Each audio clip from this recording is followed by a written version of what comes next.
My ex-wife decided it was a wise choice to get married to my brother because it was the only way she could prove herself, and my family welcomed her happily as well, so I went no contact with everyone. But now 3 years later they informed me of something terrible that happened and want me to help my brother. 3 years ago, I, 29, male, was a happy man, married to the love of my life, Sarah, 27. It seemed like that was the prime time of my life. I was working at a reputed law firm and had my beautiful wife by my side. We met during one of our internships and became inseparable very soon. So, after both of us were settled in our jobs, I proposed, and she said yes. Very soon, we got married in a small, intimate ceremony. The only thing that was not at its best at that time was my relationship with my family. I was the middle child, so I always felt neglected by everybody growing up. My older sister, Lily, was the golden child, excelling in academics and sports, while my younger brother, Mike, was the baby of the family, doted on by our parents.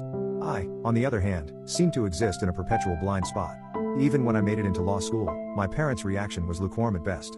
The biggest compliment I got from my mother was, "That's nice, dear." That is why I decided that I would focus on my studies and work as hard as possible so that I didn't have to depend on them. But ever since I got married, Sarah would often suggest that I should at least try to rekindle my bond with my family. She came from a close-knit family herself and could not understand the distance between me and my relatives. So, one year, we decided that we would host Thanksgiving dinner and invited everybody. Even though I didn't have any expectations, I was willing to try for Sarah. Surprisingly, everybody accepted our invitation. On that day, Mom, Dad, my sister Lily and her husband, and my younger brother Mike arrived. My mom and dad initially did the same thing they had always done, being judgmental of everything I did. But after a while, they dialed it down when they saw how hard my wife and I worked to please them. Sarah was trying her best to mingle with everybody, especially my brother Mike. I didn't pay much attention to it, thinking that it was nice that they were bonding. The evening progressed, and for once, I felt a glimmer of hope. Maybe Sarah was right, maybe things could change. As we all sat around the dinner table sharing stories and laughing, I allowed myself to believe that perhaps, just perhaps, I could have the family relationship I'd always yearned for. If only I knew that things weren't as innocent and good as they seemed to me. Fast forward a few months, and I started noticing subtle changes in Sarah's behavior. She became distant, often distracted and lost in thought. When I'd ask about her day, she'd give vague answers before changing the subject. I chalked it up to stress at work and didn't push her to open up. Sarah had recently taken on a high-profile case at her firm, and I assumed the pressure was getting to her. I tried to be supportive, taking on more household chores and surprising her with her favorite meals. It wasn't until I accidentally stumbled upon a series of messages on her phone that my world came crashing down. Sarah had left her phone on the kitchen counter while she was in the shower, and it kept buzzing with incoming messages. Concerned that it might be an emergency from work, I glanced at the screen. What I saw made my blood run cold. She and Mike had been texting each other nonstop, and the nature of those messages made it clear that they had crossed the line. They were having an affair. Confronting Sarah was one of the hardest things I've ever had to do. She broke down and confessed that she and Mike had developed feelings for each other, which they had acted on. According to her, she started talking to him because he seemed like the favorite child, and she thought my parents would like her if Mike put in a good word for her. Apparently, this was her way of proving herself to my family. I felt humiliated, angry, and utterly shattered. The next few days were a blur. I moved out of our shared apartment, unable to bear the sight of her. I was mentally replaying every interaction between Sarah and Mike, searching for signs I might have missed. I even tried to reason with Sarah, to understand her logic, but she refused to talk to me. Each time I called, I was met with a voicemail message. What hurt even more was my family's reaction. Instead of being shocked or disapproving, they welcomed the idea of Sarah and Mike dating with open arms. They told me that they would stay neutral in this situation, which angered me the most, because what could ever justify this? My parents, who were judgmental of every step I took since I was a kid, were somehow okay with this. In fact, they seemed weirdly excited about the prospect. I even remember my mom saying that it's for the best and that at least this way, Sarah will still be part of the family. It was clear that they were more inclined to support Mike and Sarah, seeing their relationship as a sign of true love rather than betrayal. The divorce proceedings were quick and painless, at least on paper. Sarah didn't want anything from me, which was honestly a relief. I couldn't bear the thought of prolonged legal battles, of having to see her face across the courtroom. Within months, she and Mike were engaged, and the family was buzzing with excitement about the upcoming wedding. I felt like a 12-year-old kid again, alone and misunderstood in his own family.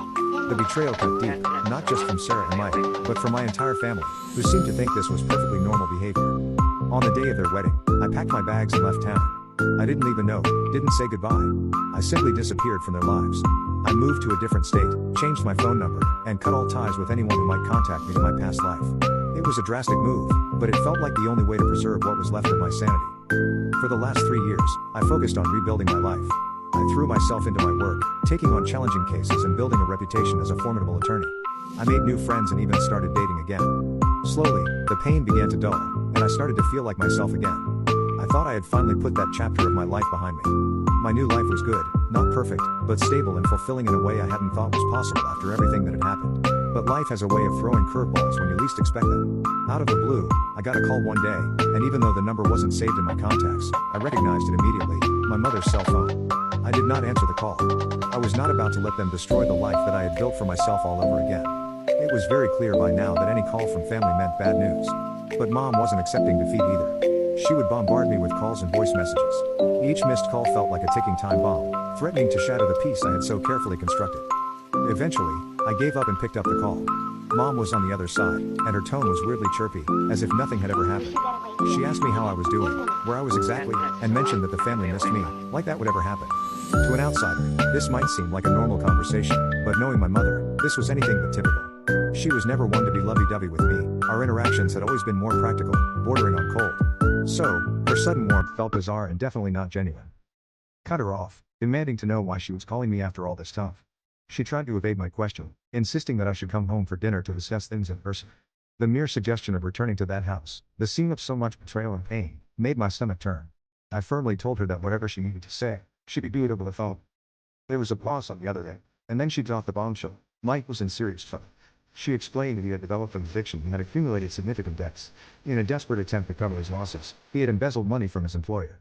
The police were now involved, and he was facing criminal charges.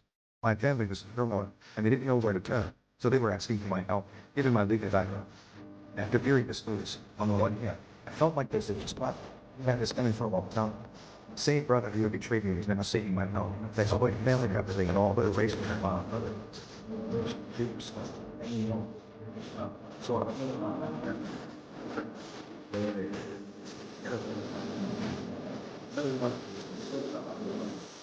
everything. He was still family. I couldn't help but find it ironic that the only time my family remembered had another son, but they hadn't contacted me in 3 years, was when my favorite son was in trouble. It was as if I was nothing more than a means to an end. I felt a bit of satisfaction in knowing that they needed me, but I also felt the weight of the decision. Could I really turn my back on it, even after everything had done? When Mom was done explaining it, I simply said that I couldn't. She even asked me how exactly, but I was not going to tell them so they could not my role at the When that did work, she began to thank you, begging me to help my brother. Her desperation was palpable, and despite everything, it gave me my heart. I don't want to be heard of and see and then I got feeling the way to press it down. Later, I faced my better how I said to from the gym. I want my to take back. That's fine. On the knees.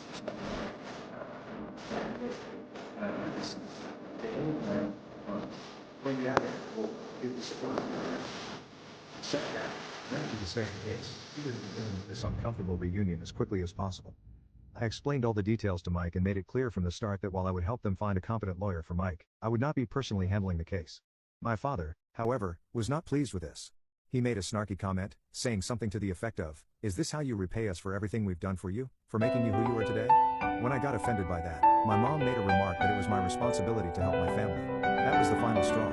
The anger and resentment that I had been holding back for years came flooding out. I laid out everything they had done to me, every moment of neglect and betrayal. I reminded them how they had always treated me as an afterthought, how they had dismissed my feelings and opinions, and how they had sided with Mike and Sarah without a second thought. I told them how their actions had left me feeling isolated and unloved, and how they had backstabbed me my whole life.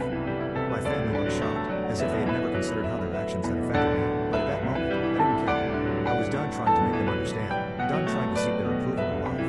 Without waiting for a response, I stood up and stormed out of the house. Mike and Mom probably ran after me, but I was too angry to care. Even though this confrontation was painful, it also gave me a strange sense of calm. I had finally stopped taking everybody else's opinion to heart and stood up for myself in a way I never had before. I did not care anymore about what Mom and Dad thought of me or what happened to Mike, because whatever they might go through, they had it coming. My phone was flooded with voice messages after that, and I knew that it was either Mom or Mike offering their insincere apologies and pleading for my help.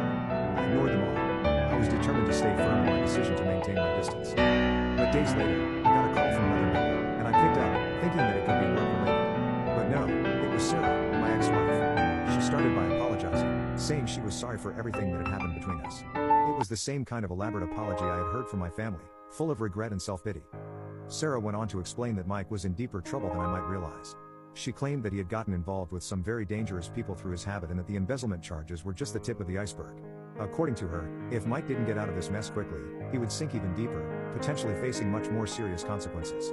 She pleaded with me, saying that as a lawyer, I was his best chance of navigating this legal mess. Sarah's plea was that I step in and help Mike, not just for his sake but for the family's. She argued that despite everything, we were still connected, still family in some way. She asked if I could find it in my heart to set aside the past, at least temporarily, to help them through this crisis. The idea of helping Mike after everything felt both right and wrong. Was it worth risking my own well-being to save someone who had betrayed me? And so, here I am, looking for any possible guidance from you guys. My family, who once ignored me, now needs me more than ever. But is it my responsibility to do so? Am I being selfish by wanting to stay out of it, or am I justified in protecting myself? Update 1. Hi, everybody. First and foremost, thank you to all of you who left supportive comments. You have no idea how helpful this has been in this difficult time. Some things have happened since I posted my story, so I just wanted to update you guys. After a lot of thinking, I decided that I would help Mike through this case. It's not about winning favor with Sarah, nor am I doing it for my parents' approval because I have accepted the fact that it is not possible to satisfy them. It's about doing what's right as a lawyer and a human being. At least this way, whatever happens to Mike, I can say I did my part. I'm still standing by what I said earlier to my family. I won't be fighting this case anymore. Instead, I reached out to a friend of mine who was an attorney while I assisted with the research and investigation. I made it clear to everyone involved in my role as strictly professional.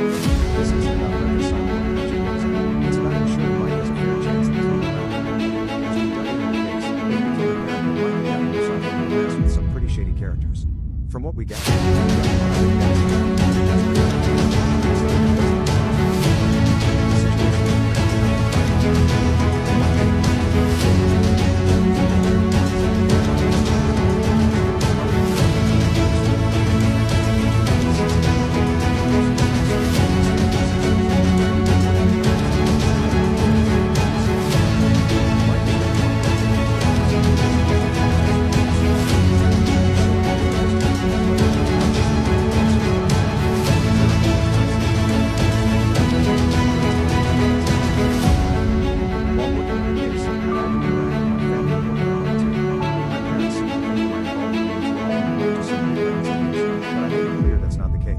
Sarah, too.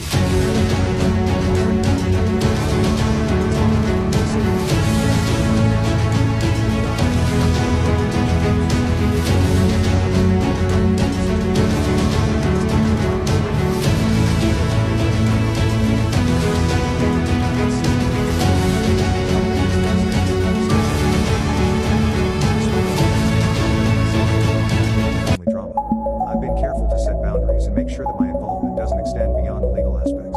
There have been moments where my parents and Sarah have tried to pull me into emotional discussions about the past, but I've managed to steer clear of those traps. They've expressed a desire to rebuild our relationship, but I'm not ready for that. I'm still processing everything that's happened, and it's going to take time to even consider opening the door. Right now, my focus is on the case and ensuring that Mike has the best possible defense. While I'm not ready to forgive and forget, I'm also not interested in holding on to witness. My priority right now is to help Mike navigate this legal storm and then continue focusing on my own life. There's a long road ahead, and the outcome is still uncertain, but I know I made the right choice in getting involved. If not for them, then for my own peace of mind. Thanks again for all your support. It means more than you know. I'll keep you posted as things progress. Update 2. Hi, everybody. Hope you're all doing well. I saw many questions regarding Mike's case and what exactly had been done, so here it is. Of course, I can't share everything. I'll try to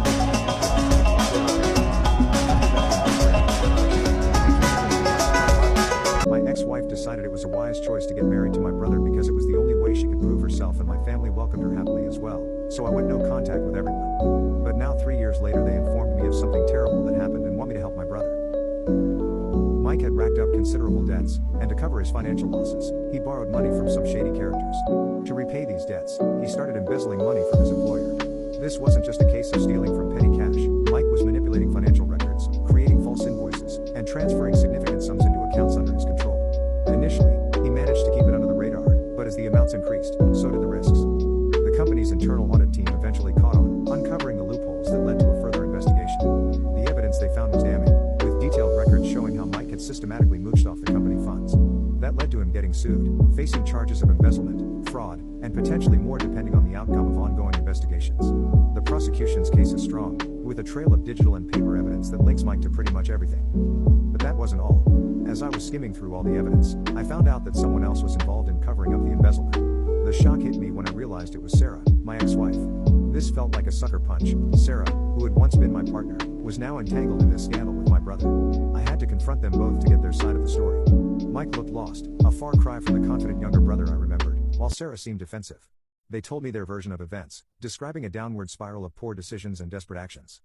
I was disappointed in Sarah because the Sarah I knew was an honest, hardworking lady, and now I don't know what went wrong. From a legal standpoint, the case seemed straightforward. The evidence against Mike was substantial, and Sarah's involvement, while secondary, was still serious. My mind began turning over potential defenses and strategies, but none of them offered a clean solution. The best we could hope for might be a plea deal, possibly reducing the charges in exchange for cooperation. Adding to the pressure was my family's expectation that I would help. They seemed to see this as an opportunity to heal old wounds, to bring the family back together. My parents have been trying to use this situation as an opportunity to mend fences.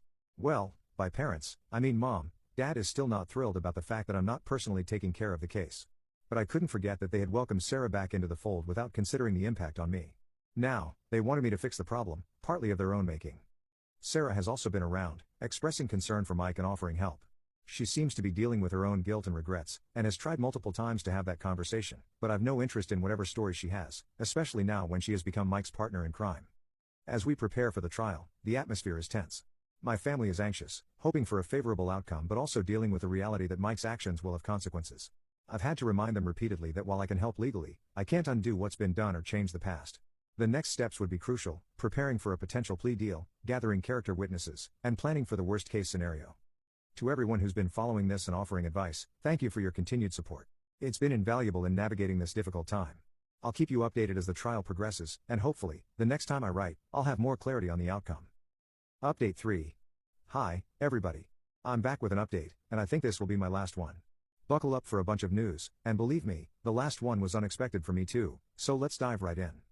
As you know, we were working hard on Mike's case, and the last few weeks have been a whirlwind of legal maneuvers. We're talking legal moves left and right and some pretty intense negotiations. The big breakthrough came when Mike's lead lawyer had a crucial meeting with the heads of Mike's former company.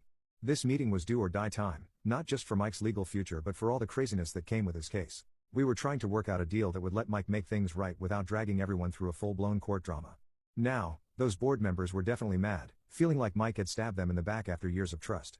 They wanted to make an example out of him, to scare anyone else who might think about pulling the same stunt. Throughout this whole showdown, we kept hammering home that Mike was ready to come clean and cooperate 100%. One more thing that worked to our benefit was that some of those high and mighty